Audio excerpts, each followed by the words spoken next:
Hi everyone. Lately I've been really enjoying making these extra Jehovah's Witness videos. I've been finding them really cathartic. I've been talking to a lot of people who can relate, and that's been really nice for me because I obviously don't have that. I've never really had that because I don't know any other extra Jehovah's Witnesses apart from my brother, who does not like to speak about it. He just won't speak about it. The only time he would mention being Jehovah's Witness is if he doesn't buy someone a Christmas present. He'll be like, oh yeah, I was raised Jehovah's Witness, we don't do that.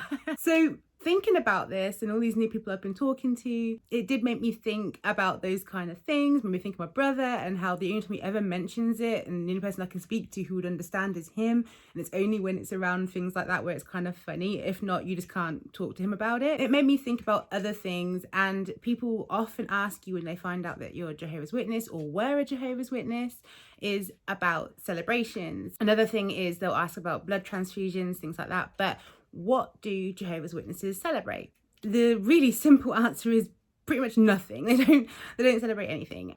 They don't celebrate birthdays. They don't celebrate Easter. They don't celebrate Mother's Day, Father's Day. They don't celebrate Valentine's Day. I just want to say one other thing they do actually celebrate is the Passover, which is basically when they pass over the blood and flesh of Jesus Christ. Thanksgiving, if you're in America, they don't celebrate that. They don't celebrate bonfire night. They don't celebrate Halloween or Christmas.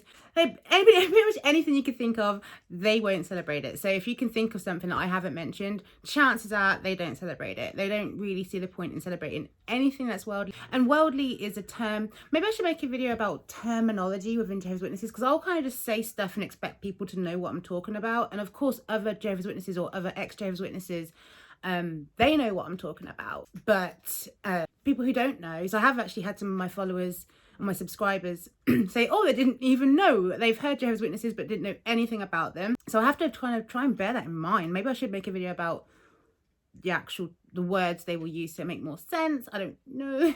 But today I will just talk about the holidays and what they do celebrate. And it's very few. And the reason why I want to make this video is because, as cathartic as it has been to complain, I wanted to also kind of reflect on some good memories, as it were. I watched a video the other day actually about things that people don't like to speak about within cults, and one of the things was the good times, because if you speak about the good times, people will then think, well, it wasn't that bad if you had some good times. It's like, but it is your entire life. If you're in a cult, it isn't just like a normal religion, it is your entire life. So there has to be some good moments, you know. So yeah, we don't celebrate anything. It was particularly traumatic during school, which is obviously my whole time as a Jehovah's Witness was during school age. In the mornings when I was a kid, I hope they don't do it anymore. Schools, they would normally sit you down, you have assembly, and at assembly you'd normally sing a hymn at the beginning. That wasn't allowed for us. So before assemblies, we'd be taken out. So what was extra embarrassing is normally we'd be allowed to gather, come into assembly and sit down, and then when everyone is there, then the teacher will come and say, you and you, up you get, and then you get taken to the library, and then after the singing is done, you get brought back in. So if you can imagine being a kid at school sat on the floor, and then you got to get up and there's like hundreds of kids around you, and you've got to like shuffle your way out and then shuffle your way back in, you're like a sore thumb. Like, everyone notices you, everyone knows who you are and what you are, and that you're like the weird kid. So that's one thing you're excluded from. To be honest, I didn't really care. I didn't even care that much for the Jehovah's Witness hymns that we had, so I didn't care that I was missing out on that. But the problem I didn't like was the being made an example of almost. I know the teachers didn't mean it that way, but that's definitely what happens. And I don't know how you could really avoid it, to be honest, because the Jehovah's Witnesses parents will ask a school and tell the school to not allow you to partake in pretty much anything. So if Valentine's Day is coming up, I remember Valentine's Day is where you'd make pretty cards and you put them in a box to give to someone you like.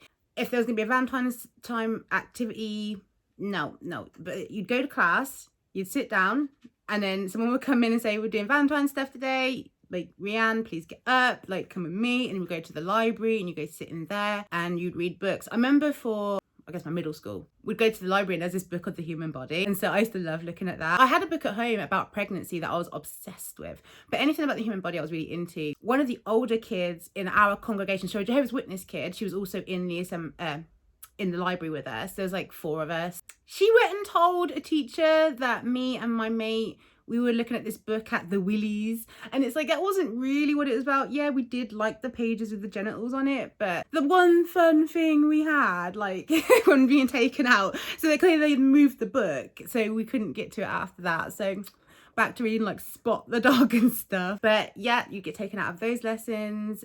I remember one year when I was at my very first school, so I was about mid-season, about 5 years old, and every day at school, if you did good, you got a stamp on this card, and if you could fill the card up, on the Friday, they'd have this activity thing, and depending on your stamps, you could purchase an activity. So if you got the whole board full, like all 7 stamps, or however 5 stamps, I guess it was, I can't remember, you had to have the whole, I was really old, but you had the little cardboard full. You could do any activity you wanted, including the best one. And I remember one week it was going to be candle making, and oh my god, I really wanted to make candles. I was so excited to make candles, and I had got all my stamps all that week. This is actually more of a racism story than a Jehovah's Witness one, but it kind of blends into both, so bear with. I went to go make the candles. I went to like the table and everything where the candles were being made. The teacher said, oh, we don't teach little black girls how to make candles. Why don't you go make pumpkins? Which, because it obviously, I guess it was in October, it was like Halloween time. I didn't want to make pumpkins. They were the thing that you had to have for the least amount of stars. Like, I think 1 to whatever stars you could make, do jack-o'-lantern making. I didn't want to make that. I knew I wasn't meant to make that. So, but the thing I wanted, I didn't care about any of their activities. I just wanted to make candles, but I wasn't allowed to do that. I was brown, not allowed apparently. So I had to go make pumpkins, and I did do it. Kind of, I guess, because I don't ever remember doing it. What I do remember is getting told off by my mum for making candles, and then her being mad that the school had been racist to me and then made me have to go against my religion. So then the kind of heat was off of me a bit, but yeah. And the school never denied it. They actually got sued years later, apparently, like on my behalf, but we never saw any of the money. The school just got in trouble for all the racist stuff they did. But regardless, that affected like the Jehovah's Witness side of things. I got told off for a while because I'd done a pumpkin. So, but yeah, there's not really anything you can celebrate. Like if there's show and tells, like after Christmas, people bring in their presents, and obviously I wouldn't have any presents, so they wouldn't have anything to show and tell, and would get taken out of the classroom, one or the other. Sometimes like I would say about something I have, or I'd have something, and some parent would be like, oh, aren't you spoiled? Like, is that your birthday? Or they ask if it's your birthday, and I'll be like, no, and they'd be like, aren't you spoiled getting that? And it's like, no, I have to do a paper round and I earn all my money.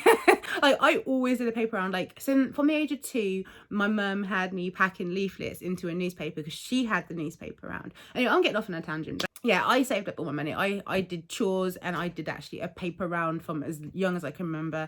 So anything that I got, like, if a parent didn't understand the whole dynamics of us being Jehovah's Witnesses, they just assumed that I was spoilt because we have these things called present days. So this is one of the happy memories I've been meaning to get onto. I've been rambling for ages. Oh my God, I'm sorry.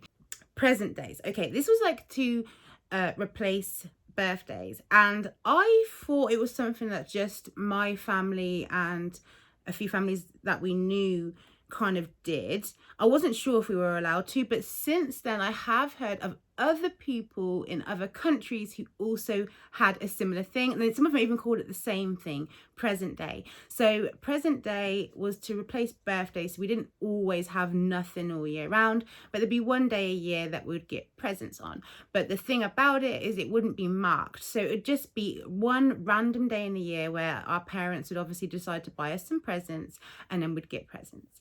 Wouldn't ever be that much. Most of the time I would get some books and plaster of Paris, because I was obsessed with plaster of Paris growing up. I remember one year for present day, oh my God, I really wish I could get hold of it, but I cannot find it.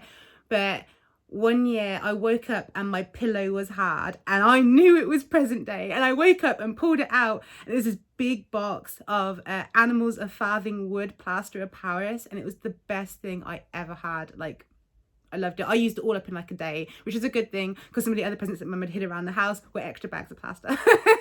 So, but I'm pretty sure I did them all really quick as well. But yeah, that was one of the good things about Jehovah's Witnesses. But again, if you have present day, and there might be a parent who might want to talk to you, or maybe a kid, that I had a couple of kids who were I don't want to say too much, but there was a couple of kids in my school who were okay with speaking to me, and I would speak to them and say, I got this, and they'd be like, wow, and then their parents would be like, wow, what'd you get that for? Was it your birthday? It's like, no, it was present day. And they're like, oh wow, you just get present days? Like, you don't really, it's hard to explain as a child what's going on, so you just kind of get shamed as a child, like, for being spoiled, and it's like, I'm really not spoiled. And the other thing, that there's very few things that I have fond memories about that were Jehovah's Witness specific. Obviously, I have other fond memories from being a kid that just come from being a kid, like playing in the garden or things like that.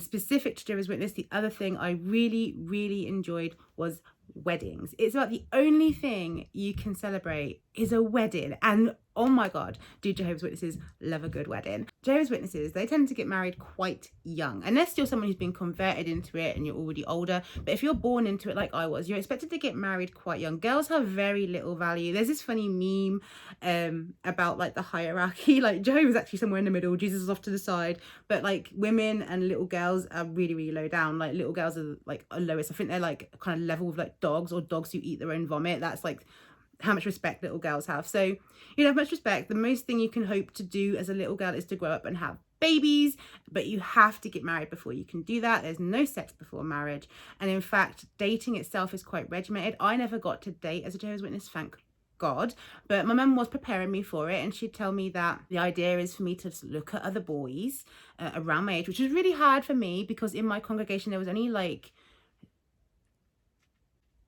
there was 6 of us. In the end, there was 6 of us. There was one other girl that turned up later on. Then there was a boy and a girl who were at least 5 years older than me, so we didn't really hang out. And then there was me, and then these other 2 boys, and they were a year younger than me. But that didn't give me many options. So mum would be like, oh, wait till you go to the assembly, which the assembly is this big gathering, like a conference that they have 2 times a year for a set number of days. And I was expected to watch boys there, for boys that would make potential good brothers, or hopefully elders in the future. I need to make this video about terminology, I think. And so you might just watch him, and because you don't, like, for me, at least how I took this is I didn't have much time to find someone that I would want to marry, so I'd need to start looking fairly on at the assemblies, and then trying to find that same boy every year to try and get a gauge on it, because you're not supposed to just start dating anyone. You're supposed to have someone picked out that you think would make a good husband or a good wife on the other side of things, and you would approach that person and basically express your interest that you would like to maybe get married with them one day. And if they agree that they'd like to do that with you too, then you can officially start to date. That process is also very regimented. You can't be seen on your own together. You always have to be out in a group, preferably. I think the most you can do is hold hands. I think that's all mum told me I could do if I was to date a boy, was to hold hands. As a result, and you don't date before like of a legal age where you could get married. So you do tend to, like, for me, I was planning quite ahead so that I could start dating immediately if I wanted to, which I did. I really wanted to get married and have babies. If you've begun dating, that process doesn't tend to last that long because you are already old enough to get married, probably super horny and want to do the business. So people tend to get married quite early on, and marriages seem to happen so many times a year. As I've become an adult and I'm not a Jehovah's Witness, I can probably point to maybe 2 or 3 marriages I've attended, and that might even include my own. Jehovah's Witnesses get married all the time. There's so many marriages going on, and they're a big event. And what I liked about it is that the kids were a really big integral part. So any child in the congregation will be involved in some way. At least in our congregation it was. I don't know if this is universal, but for us, weddings were massive. And like, I remember we'd normally have to put on like a song and a little play for the husband and wife, like all the kids. I remember one year we sang Spider in the Bath, and we sang I Just Can't Wait to Be King from The Lion King.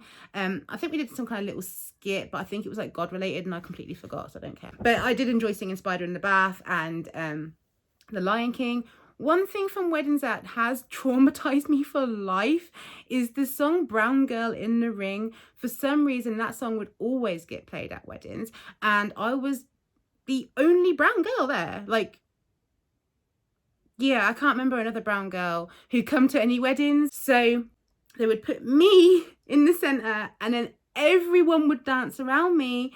And then every now and then, when they'd say, she looks like a sugar in a plum, bum, bum, someone randomly would pinch my bum. Like, I don't know, I can't really hear that song anymore without feeling like this really weird, like deep dread feeling. I hate it. And the song is actually quite a cute song from what I remember. It's just I don't I don't want to hear it. But other than that, weddings were really, really good fun. I remember that there wouldn't be like a catering service or anything like that. Every single member of the congregation would make something to bring to eat. So every time you go there, there'd be something different. Like there'd be someone who brings lobster, although they're not supposed to eat shellfish, but there was some years where there was shellfish bought. But yeah, you'd have, oh my God, there'd be like 7 different cheesecake, like nectarine, strawberry, blackcurrant. So there'd be so many. I remember several years by the end of the night, I'd just be sat by a strawberry cheesecake eating it. Because at the end of the weddings, there'd always be loads of food left over and people would take home other dishes that they didn't bring. It was really fun. I really liked that. And there would be gift giving. You'd normally turn up and you'd leave a gift on the table. That was on the list. Then you'd bring the food. And I always remember it was fun for us kids because I was always in charge of bringing coleslaw. There was always like a bajillion coleslaws as well, but I'd make coleslaw every year. Mum would make some kind of chicken and rice and a potato salad usually. There'd just be so much stuff, and like I just always loved the variety of food. There was music and we could dance. And I also want to say here as well is another thing in preparation for a wedding. Families that have kids would usually be in charge of making pass the parcels and arranging party games for the kids, which is so much fun because there'd be a whole ton of kids because it'd be a bunch of congregations that gather usually for a wedding, so more kids than normal, and you just do this giant pass the parcels. It was great fun, and like musical chairs and stuff. there'd be all these balloons everywhere, and at the end you'd be given a balloon. Like all the kids would be able to take the balloons down and have them. You run around and try and pop them, and your parents were telling you off because you're all dressed all sweet in like your big dresses and your white tights, and you're rolling on the floor. And they'd all be like hire like a bouncy castle or something for the kids. So although I am gonna moan way more in the future about Jehovah's Witnesses, I just wanted to take a moment just to appreciate the times that they themselves actually did bring me some joy, even though there was some sprinkled trauma in there. Like there was some joyful times, and for me they were present day and weddings. So let me know if you're an ex-Jehovah's Witness and what you enjoyed about being Jehovah's Witness, since apparently we don't like to talk about it. And if you're not a Jehovah's Witness, like let me know if there's anything you want me to talk about and I will get onto that. Let me know if you want me to do like the terminology video and I'll work on that as well. And if you like this video, please like it for me. That gives me a lot of help, and subscribe if you want to see more, and I'll see you next time. Bye.